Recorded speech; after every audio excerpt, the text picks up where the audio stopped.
ধানমন্ডিতে আওয়ামী লীগ সভাপতির কার্যালয়ে সাংবাদিকদের সঙ্গে মতবিনিময় করেন দলের সাধারণ সম্পাদক ওবায়দুল কাদের।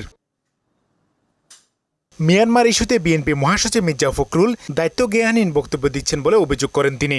মির্জা ফখরুল দায়িত্ব জ্ঞানহীন বক্তব্য রেখেছেন।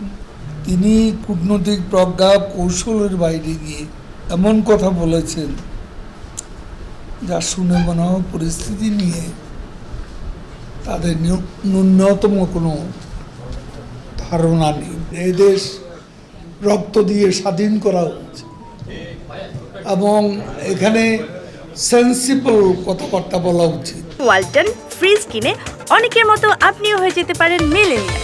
সেরা পণ্যের সেরা অফার। দেশ ও সার্বভৌমত্ব রক্ষায় শেখ হাসিনা সরকার দৃঢ়প্রতিজ্ঞ বলেও জানান আওয়ামী লীগ সাধারণ সম্পাদক।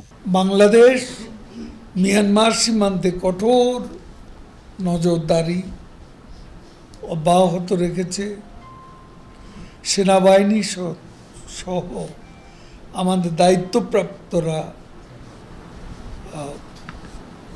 সতর্ক অবস্থানে আছে। এদিকে নয়াপল্টনে বিএনপির কেন্দ্রীয় কার্যালয়ে সংবাদ সম্মেলনে দলের সিনিয়র যুগ্ম মহাসচিব রুহুল কবির রিজভী অভিযোগ করেন, দেশকে পরনির্ভরশীল করে ফেলেছে সরকার। জলসীমা অতিক্রম করছে। সেন্ট মার্টিন থেকে আমাদের জনগণকে সরিয়ে নিয়ে আসা হচ্ছে। তো সেখানে ব্যাপক সেনাবাহিনী মোতায়েন এবং নৌবাহিনী সার্বক্ষণিক সেখানে প্রস্তুত থাকবে। এটাই তো আমাদের সার্বভৌমত্বকে রক্ষার একটা প্রধান দায়িত্ব। সেই দায়িত্ব সরকার পালন করছেন না। কূটনীতিকভাবে রোহিঙ্গা সংকট সমাধানে সরকার ব্যর্থ বলেও অভিযোগ করেন বিএনপির এই মুখপাত্র। ভোটারবিহীন সরকার থাকে, তার তো কোমরে জোর থাকে না, তাকে পরনির্ভরশীল হয়ে থাকতে হয়। হুমায়ুন কবির, মোহনা সংবাদ, ঢাকা।